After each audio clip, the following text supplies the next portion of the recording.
There was just to shift gears a little bit here, but it's going to kind of tie into what we're talking about. Yeah. There was some news, and I can't remember if we talked about this on the last episode or not. That's okay. Let's rehash it. Yeah. That Rosemund Pike she came in and she did the Eye of the World. Yeah. Redid the audiobook. Right. Now they are redoing the audiobooks for Amazon. They already announced that they're doing the second 2 books, and she is doing that, The Great Hunt and Dragon Reborn. Dragon Reborn, and The Great Hunt is coming out here in a few months, I believe. Okay. And then Dragon Reborn is coming out sometime next year. They didn't say when, but I'd have to imagine that Wheel of Time season 2 release date is gonna somehow co-align with these. Right. Yeah, because they typically correlate. Is that the word? Yes, the word. Correlate. Yeah. Yes. Although I like Coraline, I think that actually makes Coraline. I'm making up a new word. I don't know. It's like co-align / correlate. Yeah. So let me just see here real quick, because I think, like you said, they release the Eye of the World. Like her audiobook was coming out like right before season 1. Like with it. Yep. Like around the same time. So yeah, I think you're spot on. So if I'm looking to see when The Great Hunt kind of comes out, but that's really cool. People enjoyed listening to her read it, and I think she did a good job. I listened to a snippet of the Eye of the World, and it was fantastic. So this is cool. It's another way to kind of promote and indicate, hey, we have something coming out. Rosemund Pike is again Moraine, and is going to voice or do the next 2 audiobooks. So if you've got Great Hunt coming out here pretty soon, I think we had said maybe, didn't they say something like maybe late 2022 or early 2023? Because that would be I don't know that it might already be out.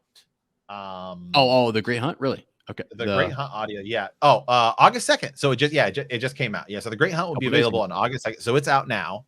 And then Dragon Reborn arriving sometime in 2023. So she's actually done a lot of audiobooks, I guess, by the way. Like she's definitely, which first of all, she has a great voice for narrating audiobooks. Oh, absolutely. Yes. And I have not listened to these versions yet because I'm still, acquiring all the audiobooks of the original, Mm-hmm. but I probably will. I'll probably get her version as well. But I mean, I think it's just, hey, maybe this might be something going forward. We can see, is their plan to just do 1 a year? Or are they going to like try to get some of these out to go along with like the seasons? Right. That's an interesting point here. So I'm just looking at like an article here from the Nerdist that is kind of, it's saying that we're going to focus again. They're indicating, we've theorized this, right? Which is The Great Hunt and the Dragon Reborn is when this is going to be kind of be set. And then I'm just looking. I do think they are going to bring in some elements of Shadow Rising, though. I do. I think it's really the next 3 books. Right. Yeah. Oh, here we go. Here's this little thing. So, God, I love this because they're tracking down stuff on Twitter. Somebody said, how many episodes will season 2 be? If only 8 again, will they be longer? And Rafe said they are longer than first season. Yes, still only 8. So that was just a few days ago. Okay. Confirming that there are 8 episodes, but they are going to be longer than the first season. So the runtimes for House of the Dragon are out, and a lot of those are like 66 minutes, 68 minutes, and stuff like that. So okay. So a little bit, and that's like 10 episodes. So that's going to be sick. Gotcha. Wow. But with Wheel of Time, I think that would be, because I just don't get it. Like, if it's not airing on television, right? So like HBO shows air on TV. Okay, now there at least it's still like a subscription service, whatever, like television show. But at least then, like, you need stuff to kind of line up because you want things like, okay, this starts at 6 and 7. Like you want it all to kind of match, so it's better as like a TV viewer, right? Right. Whereas with like Amazon, it's just there. It doesn't air on TV or anything. It's just there. Mm-hmm. Yeah. Interesting. Just looking real quick. So remember we saw that little reel where they said that they'd wrapped for season 2, and then they announced like season 3 is in the works, or whatever. So yeah, everyone's just saying probably early 2023, which is cool. That's great. That's almost year for that's almost a year for a year, right? It ended what? We stopped covering it in January of. I don't know. I still feel like season 2 is going to air about like sometime mid-November is my be awesome. just because you look at the timeline, right? I mean, we did the, Yep. you know, we did the math, and you look at the timeline. It's like they say it takes around 6 months to do VFX. Right. So you say May, and then we ended up, you know, May is what, 5 plus 6 is 11. So that would be within 1 year. It'd be with that it came out, and also it's kind of your next big show after Rings of Power ends. So you go right from sort of Rings of That's what I Power was thinking. Yeah. into this. Yeah, I think so. I still feel like this is a 2022 show. Yeah. Yeah. And yeah, because Maybe it's January 2023, September, but October. I don't think you're gonna hold it on the shelf for all that long. Yeah, no, if it's 2023, it's January. Like you said, it's got to be something super early, Super or early. November, December, you know, in 2022. So because they do that thing where they want to give Rings of Power its time. They don't want to be promoting other stuff, and they're going to just bombard you with promotional stuff right as we're going into Wheel of Time, and the Right. buzz will be, you know, whatever. So that's probably what they're going to do. So I think that you can still hold that 2022 spot. Right. Amazon also, for their marketing, they have a totally different marketing strategy. I mean, all you have to do is look at their ads, because the advantage Amazon has compared to like HBO and Disney and Warner Brothers, Disney, and all these other things is that Amazon has the advantage of Black Friday sales and Cyber Monday sales and Prime Day sales, right? Where they're like, hey, come buy our new Amazon Fire tablets or our Fire TVs.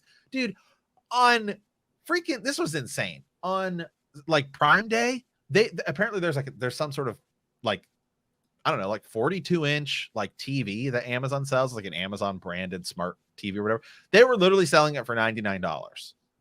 Oh, it was wow. insane. Everyone's like, this deal is outrageous. Like, that's the advantage they have, where it's also like the biggest store in the world. So, you know, like their marketing to me makes a lot of sense. You have Wheel of Time come out around like Black Friday, like it did last year. Hey, come get a Fire Stick is a Fire Stick or a tablet or a TV is a great Christmas present for somebody. And look at all these cool shows you can watch. Yeah. No, yeah, absolutely. Yeah, for sure. I'm sorry, man. You just stumbled on something. Well, I'm just, you know, I'm still like, I always debate whether I should share it with Matt or not, like as something. Is it potential spoilers? Yeah. So, because we're at Lord of Chaos. We're at, right. You know, Lord of Chaos is where we're at. We're in this book. I'll just say this: I think something that happens in Lord of Chaos at the end of the book could be happening, if not season 2, at the end of season 2, or at the beginning of season 3. So I just want to throw that out there real quick, because I'm looking at, you know, and I it's so odd for me, because Matt typically in our other projects looks up the leaks and is the one telling me like what's up, and I don't like looking up leaks, so I just sort of like tiptoe in there. I'm like, oh, I got to get out of here because this is a little bit much. But I, now looking at one of these things, I think the end of season 2 is going to be absolutely insane. Yeah, insane. Like, actually, like real big. Because, okay, Matt, just one more thing before we part here. If you had to make the best adaptation, you just take the best from 14 books and you say, what's the best thing that happened in these books? And all these pages of like just filler stuff that we don't really care about. You don't even touch it. You can allude to it. You don't need it, man. You just don't need it. So you take the high moments, and like you were saying, with the Aiel and stuff. Like, dude, we could have some major stuff happening with the Aiel in this. We've got clearly Dark Friends. We've got Forsaken showing up. We've got the High Lord Turark. We've got all of the Shan-Chen. God, I'm blanking on his name. Freaking guy who's killed off page. Aiel guy, whatever. Shido. You know, they're Cooladin. Thank you. Yeah, Cooladin. God dang it. But like, some cool stuff that I won't be surprised whatsoever if it makes its way in here. Well, there's a lot, especially in Wheel of Time, because of the way it's like, it's not like at least other fantasy stuff that I've read, which is like, for me, like the easiest comparison, POV chapters is like Game of Thrones or Song of Ice and Fire. You compare it directly to that.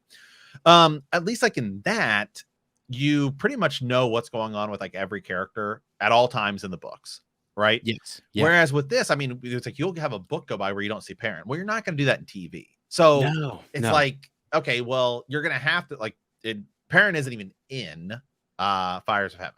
Yeah. Not even in it. So whatever Perrin's doing now in Lord of Chaos or, you know, Shadow Rising, well, then like, to me, it's like, okay, it's honestly from where we're at, I think it's actually pretty easy to merge it feels like every other book, like you can kind of merge that set of two books together. Like yes, New Spring and Dragon Reborn, there's a lot you can merge. Fires of Heaven, or excuse me, Dragon Reborn and Great Hunt, you can super merge. Yeah. Super merge. Shadow Rising and Lord of Chaos, there's a little like there's definitely stuff like you don't need like obviously 6 episodes of circus chapters, right? But it's kind of like Rand is like way over here doing this thing in this book, and like Perrin's doing this. I mean, there's a lot you can definitely merge and bring together. Well, so for example, I mean, even so, it's very formulaic, like as in terms of what there's a big thing that happens at the end. If you can look at the end of the books and say, how can we make those big events fit together into one season? Is there a way to merge them? Like we've been talking with, for example, Falma and then then Tyr, right? And having those two locations be, moving stuff around, Tyr on Grial, moving different items around. Maybe you could do it. Maybe you don't need to have, or who knows? But I just feel like there is a way to take those big moments from this book and that book that happen next to one another, or I mean, something who knows, even much later on, as I alluded to earlier. Like that would be cool if it works and it tells good television. Then why not do it? Why hold back from that? You're limited. I mean, Rafe is on the clock here. Like they really are not. If it doesn't make headway, if it doesn't bring in the viewers, if it's not good, you don't get a season 4. You know what I mean? Like I don't know. I mean, maybe they're gonna give them. I mean, you don't get the full. Maybe they get to season 5 and they're like, all right, now tell the rest of your story in 3 seasons or whatever. You get your full 8 or something like that. But like, I just feel like, I don't know. I want them to be able to tell the best where they can. Yeah, I don't know. I have a renewed faith because I've now seen something Rafe has done. That's like that I really enjoy. And again, I did really enjoy season 1. And there's downfalls and stuff like that. So really, I would say that my expectations for season 2 are now like higher. I've now lifted my expectations, hopes, and whatever for season 2, where I'm actually like, okay, now I actually feel good about it. I feel plus the footage we've seen so far. I feel like it has taken that next step, and I'm feeling good about it, even though it's going. There's this year, there's a lot of competition just in terms of like a big fantasy show. I mean, House of the Dragon and everything just seems so. Rings of Power seems like so next level. That Wheel of Time feels like the JV team, but But I guess I don't know. I mean, season 2 might be really good. Might be really solid. I just feel good about it. Sometimes you get that JV player who has to step up. I mean, he's right. Hey, AAA guys get pulled up to the the big leagues every now and then. Yeah, and that it feels like that's where they're like this is trending in a really good direction. And you have, I mean, Rosemund Pike is awesome, and you have. They are, I don't know, the cast, and I just feel like they're building this world out. I was highly encouraged hearing your news again that you went and saw Uncharted and it was really good, and hearing that or watching the real. I mean, just I don't know. I feel like it's going to do a lot in season 2, and there's going to be a renewed energy and faith around it for sure. Yeah, so. I do think marketing wise, I don't think we're going to see a whole lot until sort of after. Towards the end of Rings of Power, just because Rings of Power they put so much money into that it's like we have to like super focus on this show, especially because it's going head to head with House of the Dragon. Yeah, you got to. And so then I think I think we'll probably see we'll probably start to see teasers / trailers. Probably October. Yeah, probably October. Yeah, for sure. Here's something else too. Just one last thing. You have House of the Dragon and you have Rings of Power. You have sort of a more risque House of the Dragon and that more conservative sort of like Rings of Power. But it does Rings of Power does still feel a little edgy. It does feel a little edgy. It does. But I Wheel of Time seems to be it's a sort of a blend of the two. So I feel like you might actually get people from both fandoms going like, okay, what's the next? Yeah, I like this type of genre. I like this type of content. What else is out there? They actually can feed one another if done right. Even though it's like HBO is has this thing with House of the Dragon.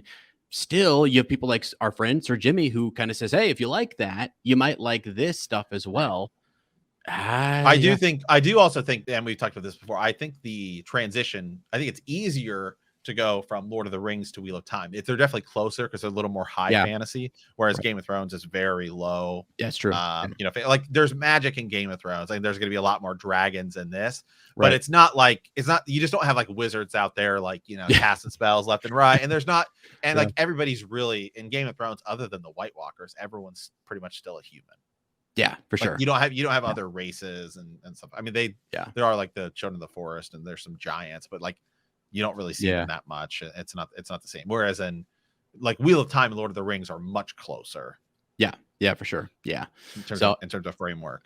Yeah, it's encouraging. I think all this is encouraging. And so if you're out there listening or watching, I mean, I would be, you know, that like just again, we get Wheel of Time content. So I guess to people who are like, I mean, we never thought this would happen. It's sort of a daunting thing. For years, the fandom debated, could you do this? How do you pull this off in movies? And you have a TV show. Even they have a TV show and they're like, man, even with this TV show, it is tough to like get all this in here. So I think we should be super thankful. And I am highly encouraged by Rafe and his team. Yeah. So are you think I feel like October is when we get the next trailer. Yeah.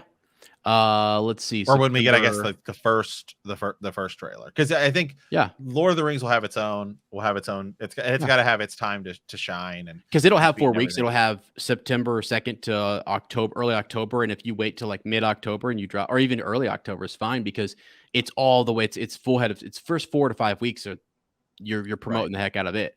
And they're doing that right now. I mean, everything that you see out there is these little TV spots, little Twitter drops, different things for Rings of Power, and so that's really doing well. It's really going in a good direction. But then yes, you give it its time, and I think early October, because let's say you wanted to do something even in early 2023, like January, you still then have October, November, December, 3 months to kind of promote it. Maybe they hold off to November if you're going to be in January, possibly. But if it's going to be in December, like it was last year or whatever, wasn't it like end of November, beginning? It was end of November. Then it went like Black Friday or something. Yeah, around that time. Yeah. So I feel like you need that because they'll promote the heck out of something in 1 month. I mean, now Rings of Power is a little bit different because of the name and just what it is and what it represents and the money that they spent. So they've spent a little bit more, I think, you know, Super Bowl trailer, and they've done some longer promotional stuff.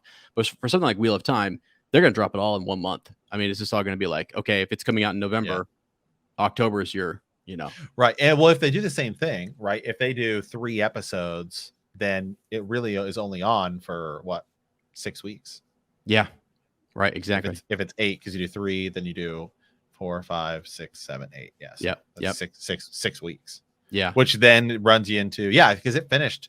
I don't think it was into January. I think it was like the last week of December or something. Yeah, it was really, you're right. Yeah, because Book of Boba Fett or something was starting for us. Was coming out. Right. Yeah. Dang. Yeah. So, I mean, even if it is the exact same time as before, it's a year for a year. And that feels, you know, good. It keeps people interested. I feel like a project like this size, you don't want to let too much time go by when you're still trying to build its name, its brand, and all that kind of stuff. If House of the Dragon can get by with it, even Rings of Power could do it. Right. But where you have to wait because it feels like a lot of shows now are like every other year. Yeah. And so like that's one of those things where you're willing to wait like for the time between Stranger Things season 3 and season 4 was like, it felt like it probably was only 2 years, but it felt like 3. 4. Yeah, it felt like 4 years. It was crazy. Yeah. I mean, the pandemic was also a part of that, but still it was wild how long it was taking. So yeah. I think this will probably be promoted in October and come out in November again. Why not do the exact same thing as you did before? You know? Right. So so awesome. All right, guys. Well, thanks for listening. It's just a quick little update here. There was a little bit of news with like the new audiobooks, and then we now know the episodes are going to be longer. And right. I don't know. I'm feeling good, man. We're encouraged. So it feels good. So awesome. All right. Well, we will be back with our next part of the reread. So stay tuned for that. That'll be coming here shortly. So as always, guys, thank you for watching. Thank you for listening. And remember that the grave is no bar to our call.